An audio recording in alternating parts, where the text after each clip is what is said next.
지난 주간 금요일 한국에서는 중대한 발표가 있었습니다. 그리고 미국이 중국에 관세를 매긴 것에 중국도 우리도 보복 관세를 매기겠다라는 발표도 있었습니다. 세상의 소리가요, 우리의 마음을 혼란스럽게 만듭니다. 그리고 세상의 소식들이요, 우리의 감정을 과열되게 만드는 시간 가운데 우리가 서 있습니다. 과열된 우리의 감정 잠시 내려놓고 말씀으로 들어가서 예수님을 만나시기를 권면드립니다. 예수님이 십자가를 지실 때도요, 사람들의 마음이 그랬습니다. 예수님을 지키고자 하는 사람들은요, 예수님을 지키고자 합니다. 베드로는 예수님을 지키고자 칼까지 휘둘렀습니다. 반대로 예수님을 반대하는 사람들은요, 목이 터져라 외쳐댑니다. 예수를 십자가에 못 박아라, 못 박아라 부르짖었습니다. 하지만 우리가 사순절에 집중해야 할 것은요, 사람들의 감정이 아니라 예수님의 마음입니다. 예수님은 묵묵히 십자가를 지러 가십니다. 예수님은 왜 십자가를 지셨을까요? 왜 고난을 당하셨을까요? 그 십자가가 나와 무슨 상관일까요? 2000년 후에 나와 그 일이 무슨 상관이라고 그렇게까지 하셨을까요? 예수님은요, 나를 살리시기 위해서 십자가를 지십니다. 예수님은 그 길이 고난의 길이라는 것을 알고 계셨습니다. 그래서 피하고도 싶으셨습니다. 하지만 그렇지 않으셨습니다. 그저 묵묵히 고난을 받으십니다. 예수님의 죽음이 나와 무슨 상관이냐고 고민하고 기도하는 시간이 사순절입니다. 많은 교회가요, 부활을 외칩니다. 승리를 외칩니다. 그런데요, 죽음이 없이는 부활이 이루어질 수 없습니다. 고난 없는 승리는요, 없습니다. 그래서 예수님께서는 죽음으로 나아갑니다. 우리는 부활과 함께 예수님의 죽음을 묵상해야 합니다. 사순절 설교 시간을 통해서 반복해서 주시는 메시지가 있습니다. 사순절이 예수님을 더욱 붙잡아야 하는 시간이라는 겁니다. 그런데 실제적인 고민이 듭니다. 목사님, 우리가 예수님을 붙잡기 위해서 무엇을 해야 합니까? 그렇게 물으신다면 저는 잠시 광야로 떠나보시는 것을 권면해 드립니다. 사순절, 특별히 고난주간을 생각할 때 우리는요, 금식을 많이 떠올립니다. 십자가를 지신 예수님의 발걸음에 집중할 때 우리는 세상이 주는 익숙함에서 잠시 떠나서요, 광야로 나아가게 됩니다. 사순절, 우리의 공간이 광야이기 때문입니다. 하나님께서 이스라엘을 하나님의 백성으로 삼으시면서 처음 하신 일이 출애굽 사건이었습니다. 노예 생활하던 이스라엘을 하나님께서 이끌어내십니다. 하나님께서 이스라엘에게 젖과 꿀이 흐르는 땅 가나안으로 이끌어 주시겠다고 약속하십니다. 그런데 바로 이끌어 주셨으면 참 좋았을 텐데 하나님께서는요, 이스라엘을 먼저 광야로 이끄십니다. 광야가 갖는 의미가 여러 가지가 있지만 무엇보다 광야는요, 단절을 의미합니다. 광야는 비가 내리지 않습니다. 생명이 살기 어려운 환경입니다. 그러니 생업을 위해서 농사를 지을 수도 없습니다. 그래서 사람들이 사는 마을과 도시에서 떨어져 있을 수밖에 없습니다. 이후에 에세네파가 그런 광야를 찾아옵니다. 에세네파는요, 금욕을 하면서, 금욕을 강조하면서 하나님을 만나고자 하는 공동체였습니다. 수도원처럼요, 스스로를 고립시킵니다. 사람들과 멀어지고 세상으로부터 고립됨으로써 우리는 하나님만 바라보겠습니다 했던 사람들이 에세네파입니다. 그런 에세네파가 수행했던 곳이 바로 광야입니다. 그들이 광야를 선택한 것은요, 세상으로부터 멀어질 수 있었기 때문입니다. 세상으로부터 멀어져야만 보이는 하나님의 모습이 있습니다. 고요해야만 들리는 세미한 음성이 있기 때문입니다. 하나님은요, 출애굽한 이스라엘을 광야로 부르십니다. 왜 그러셨을까요? 아마도 그들의 머리가 복잡했기 때문입니다. 그들의 마음이 갖고 싶은 것, 하고 싶은 것으로 가득 찼기 때문입니다. 그래서 하나님은 그들을 비워내기 위해서 광야로 부르십니다. 하나님은 이스라엘에게 젖과 꿀이 흐르는 땅으로 인도하여 주실 것을 약속하셨습니다. 당연한 결과입니다. 하나님은 하나님을 찾는 자들을 먹이십니다. 입히십니다. 채우십니다. 그런데 신앙의 비밀이 있습니다. 하나님에게는요, 먹이고 채우시는 일은 부수적인 일입니다. 하나님은 그저 우리와 관계 맺는 것을 먼저로 두시고요, 기뻐하십니다. 그리고 하나님은요, 질투도 하십니다. 하나님과 우리 관계를 무언가가 가로막고 있는 것을 좋아하지 않으십니다. 질투하십니다. 하나님에게는요, 우리가 먼저이기 때문입니다. 그렇게 하나님은 먼저 이스라엘을 광야로 부르십니다. 그리고 하나님은 이스라엘과 언약을 맺고자 하십니다. 그런데 이스라엘은요, 그 언약을 맺기에는 이 마음속에 가진 것들이 너무 많았습니다. 마음속에 가진 것들이 많아서요, 하나님을 담을 수 있는 공간이 없었습니다. 오히려 이스라엘은 그 마음속에 하나님을 담기보다는요, 오히려 하나님 앞에 담아있는 것을 쏟아냈습니다. 우리는 그렇게 마음에 있는 것을 쏟아내고 하나님을 담아가는 과정을 훈련이라고 합니다. 이스라엘은요, 광야에서 40년 동안 훈련받습니다. 종되었던 이스라엘이 하나님의 백성이 되는 과정이 40년이었습니다. 40이라는 숫자가 주는 의미를 우리는 알고 있죠. 이스라엘은 충분히 훈련받았습니다. 오늘 우리가 읽은 출애굽기 말씀 바로 앞을 보면요, 이스라엘은 애굽에서 나오자마자 원망합니다. 첫 번째는 물이 없었기 때문입니다. 그 원망을 듣고 하나님께서는 이스라엘의 갈증을 해결해 주십니다. 그런데요, 갈증이 해결되자 또 원망합니다. 그들이 배가 고팠기 때문입니다. 그런 이스라엘에게 하나님께서 어떻게 하십니까? 만나를 내려 주십니다. 우리 오늘 말씀 31절 32절 말씀 함께 읽겠습니다. 이스라엘 족속이 그 이름을 만나라 하였으며 가시같이 희고 맛은 꿀 섞은 과자 같았더라. 모세가 이르되 여호와께서 이같이 명령하시기를 이것을 오멜에 채워서 너희의 대대 후손을 위하여 간수하라. 이는 내가 너희를 애굽 땅에서 인도하여 낼 때에 광야에서 너희에게 먹인 양식을 그들에게 보이기 위함이니라 하셨다 하고, 하나님은요, 광야에서 훈련받는 자신의 백성들을 결코 굶기지 않으십니다. 하나님은 자신의 자녀들에게 만나를 먹이십니다. 그런데 하나님께서 주신 만나는요, 세상의 것이 아니었습니다.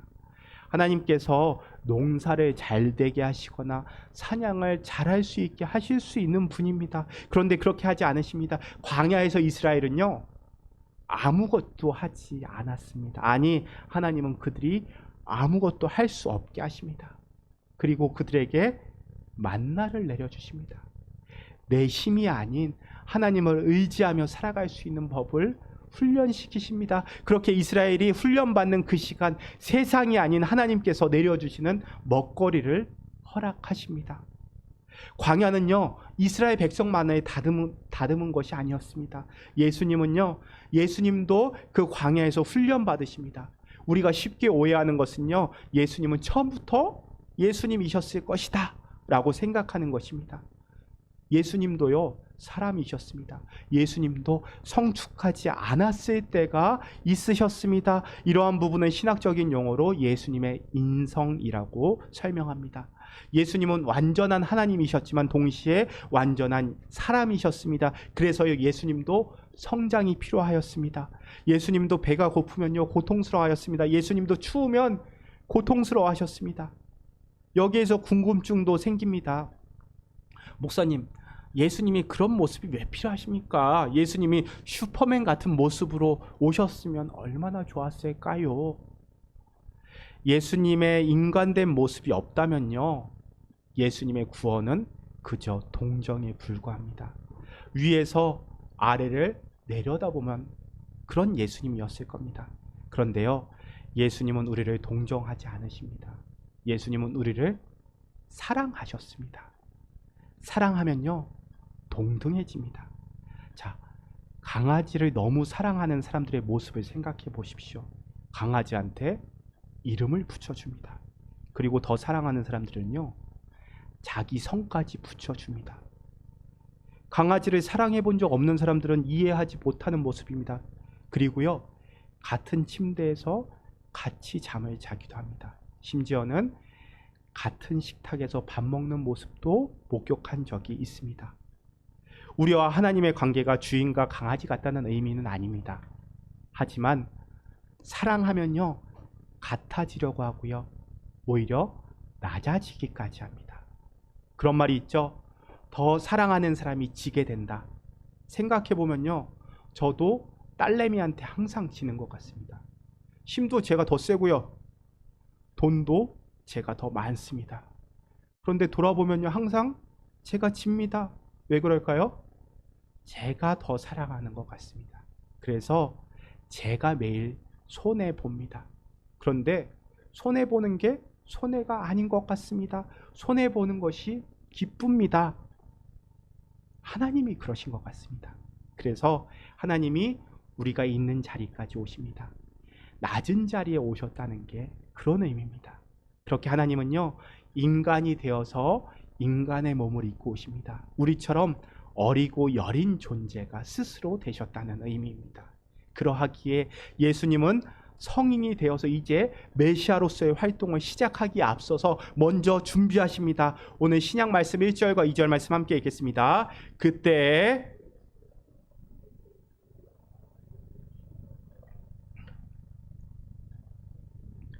금식하신 후에 줄이신지라. 예수님께서 공생의 사역을 준비하시기 위하여서 광야에서 훈련 받으실 때 금식하십니다. 그러나 그 시간 예수님은 결코 줄이지 않으셨습니다. 40일간 충분히 훈련 받으신 예수님은요, 자신을 시험하는 마귀에게 말씀하십니다. 우리 3절과 4절 말씀 함께 읽겠습니다. 시험하는 자가 예수께 나와 이르되 내가 만일 하나님의 아들이거든 명하여 이 돌들로 떡덩이가 되게 하라. 예수께서 대답하여 이르시되 기록되었으되 사람이 떡으로만 살 것이 아니요 하나님의 입으로부터 나오는 모든 말씀으로 살 것이라 하였느니라 하시니, 예수님은요, 사람이 떡으로만 사는 게 아니라고 말씀하십니다. 하나님의 입으로부터 나오는 모든 말씀으로 사는 것이다 말씀하십니다. 예수님은요, 떡이 아닌 말씀을 먹고 살아가는 것이다 라고 선포하십니다.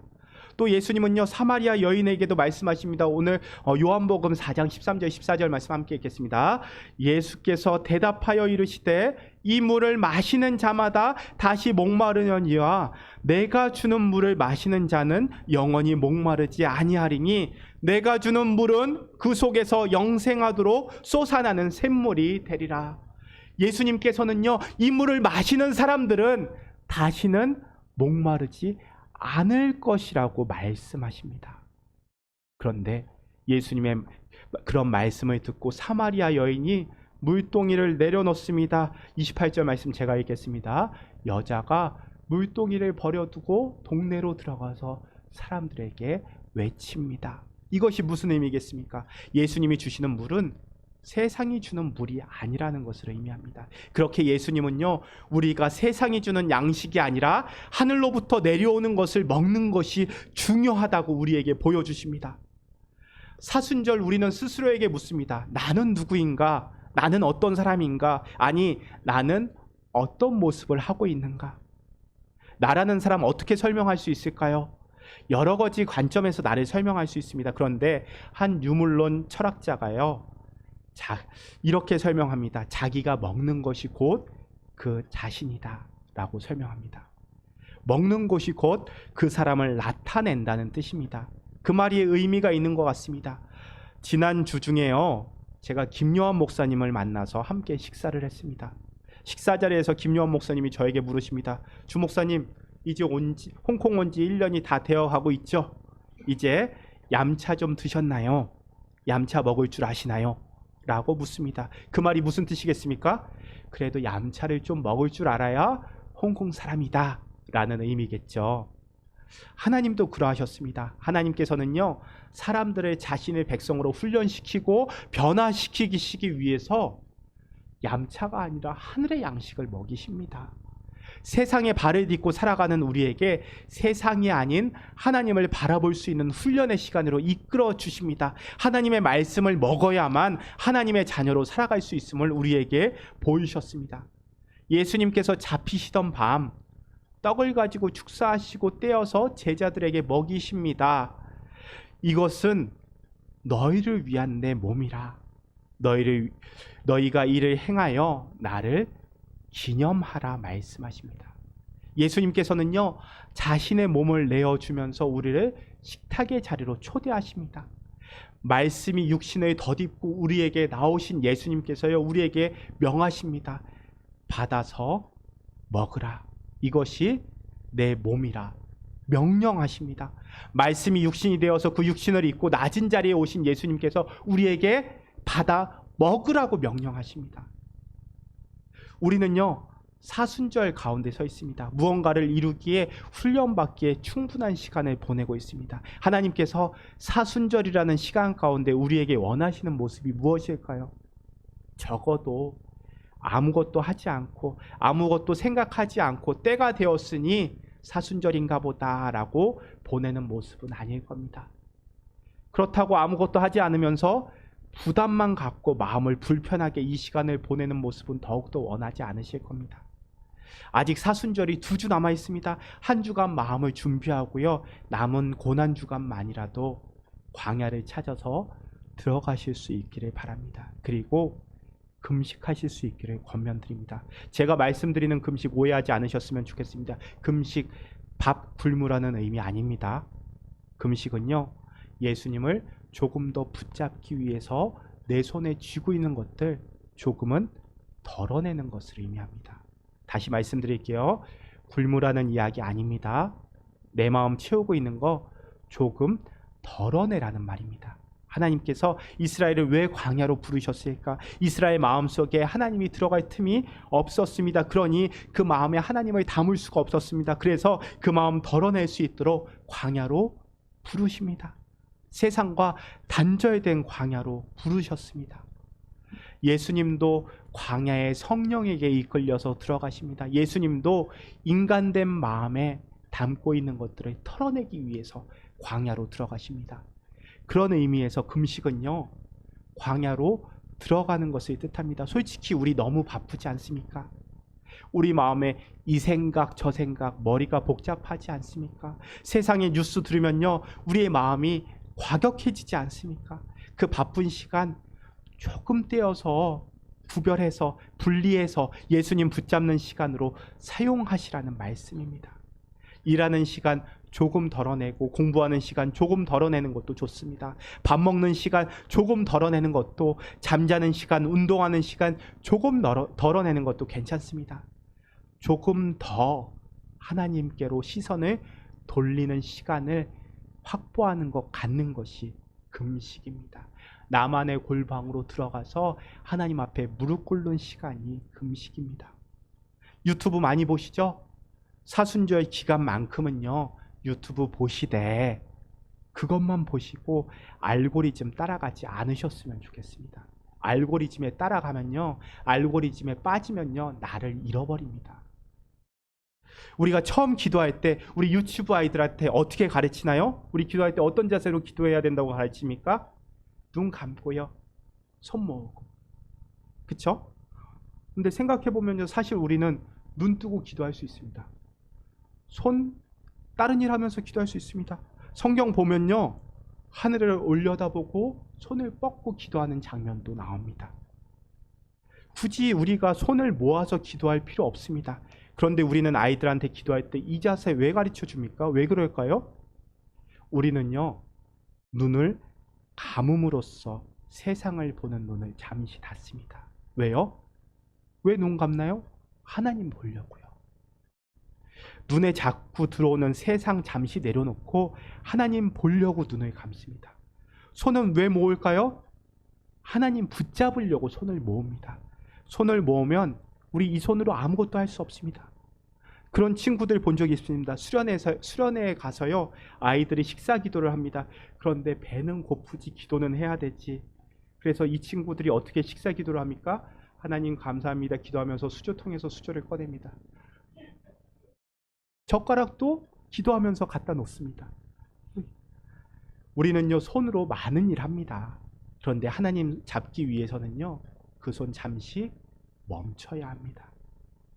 신앙생활을 위해서는요, 눈을 감아야 하고 붙잡기 위해서는 손을 멈춰야 합니다. 말이 이상하죠? 역설입니다. 그런데요, 예수님께서 우리를 살리시기 위해서 십자가에서 죽으셨던 것처럼 우리는 아버지 하나님을 만나기 위해서 세상과 분리되는 광야를 찾아가야 합니다. 그 광야의 골방에 머물러야만 합니다. 그런 역설이 우리의 신앙생활에 가능케 만듭니다. 사람들이요, 버린 모퉁이 돌이 머릿돌로 세우신 분이 하나님이시고요, 사람을 죽이는 도구인 이 십자가를 구원에 이르게 하신 분이 하나님이십니다. 이렇게 하나님은요, 역설을 통해서 역사하십니다. 하나님께서 사순절 우리를 광야로 부르십니다. 하나님과 조금 가까워지는 훈련의 시간으로 우리를 부르십니다. 하나님께서는요, 우리가 금식하기를 원하십니다. 말씀드렸습니다. 하나님께서 기뻐하시는 금식은요, 곡기를 끊는 금식이 아닙니다. 오히려 무리하게 굶는 금식은 우리에게 허락하신 육신을 망가뜨릴 뿐입니다. 다만 우리가 어떤 자세로도 어떤 모습으로도 기도할 수 있듯이 우리는 밥이 아니라 욕심을 줄이는 금식, 하나님과 조금 더 관계에 깊이 맺을 수 있도록 집중하는 금식을 해야 합니다. 그렇게 우리는 조금 덜어내는 금식을 하려고 합니다. 덜어내야지 그만큼 공간이 생기고요, 그 공간을 하나님으로부터 채워야 하는 것들로 채울 수 있기 때문입니다. 우리가 채워야 하는 게 뭡니까? 예수님이고 하나님입니다. 2주 전에요, 제 아내가 저에게 그런 말을 합니다. 설교가 점점 길어지는 것 같아요, 이야기를 합니다. 그래서 지난 설교 원고들을 살펴보니 점점 길어진 게 사실입니다. 설교가 길어진다는 것은요, 제가 하고 싶은 말이 많아진다는 것이고요, 그 공간들은 대부분 본문과는 조금 멀어진 말로 채워지는 경우가 많습니다. 이렇게 본문만 이야기하면 교인들이 이해가 안 되지 않을까, 이런 걱정들이 설교를 길어지게 만드는 것 같습니다. 그런데 제 이야기가 오히려 말씀을 가리지 않을까 생각이 들었습니다. 그래서 저도 설교를 덜어내는 금식을 하려고 합니다. 설교 안에서 제가 하고 싶은 이야기 덜어내고 하나님 말씀만 남겨두는 연습을 하려고 합니다. 그리고요, 우리는요, 예배 공간도 덜어내려고 합니다. 지난주 공간 활용 TF팀이 회의를 했습니다. 그 회의 중에서 제 마음에 가장 남는 이야기는요, 짐들이 갖는 공간에 대해서 내는 월세를 줄여야 되지 않겠습니까? 라는 이야기였습니다. 생각해보면요, 우리가 사용하지 못하고 짐들이 쌓여있는 창고에 대한 비용을 우리가 감당할 필요는 없겠구나라는 마음이 들었습니다. 그런 의미에서 우리는 예배 공간도 덜어낼 겁니다. 물론 상황이 우리에게 공간을 줄일 것을 요구하는 것도 사실입니다. 하지만 이 기회에 하나님께 예배드리는데 필요하지 않은 짐들을 우리 어깨에서 내려놔야겠다라는 생각이 들었습니다. 그런 의미에서 이때를 기회로 덜어내는 훈련도 우리에게 필요한 것 같습니다. 그리고 남은 사순절 우리의 삶 속에서 신앙생활 하는데 덜어내야 할 것들을 찾아서 덜어내는 훈련을 할 수 있으시기를 바랍니다. 그렇게 광야로 하나님께서 우리를 초대하십니다. 금식의 자리로 여러분들을 초대합니다. 광야에서 내 삶을, 내 마음을 채우고 있는 불필요한 것들 덜어내는 시간, 그리고 그 자리를 예수님으로 채우고 우리의 시간을 하나님께로 돌릴 수 있는 사순절이 되기를 바랍니다. 삶에서 무거운 짐들 좀 하나님 앞에 내려놓고 덜어내는 훈련의 시간이 되기를 바랍니다. 그렇게 우리 삶 속에서, 우리 마음 속에서 주인 되신 하나님께서 우리를 채우시고 인도하실 수 있도록 광야로 나아가시는 저와 여러분, 우리 제일교회가 될 수 있기를 축원합니다. 이제 우리 함께 들으신 말씀 기억하며 기도의 자리로 나아가도록 하겠습니다. 잠시 기도하겠습니다. 잠잠히 기도하겠습니다. 주님, 우리 마음속에 갖고 있는 것들이 많습니다. 주님, 우리의 마음속에 불필요한 것들 조금은 덜어내게 하여 주옵소서. 주님, 우리의 마음에 불필요한 것들 덜어낼 수 있게 하여 주옵소서. 잠시 잠잠히 기도하겠습니다.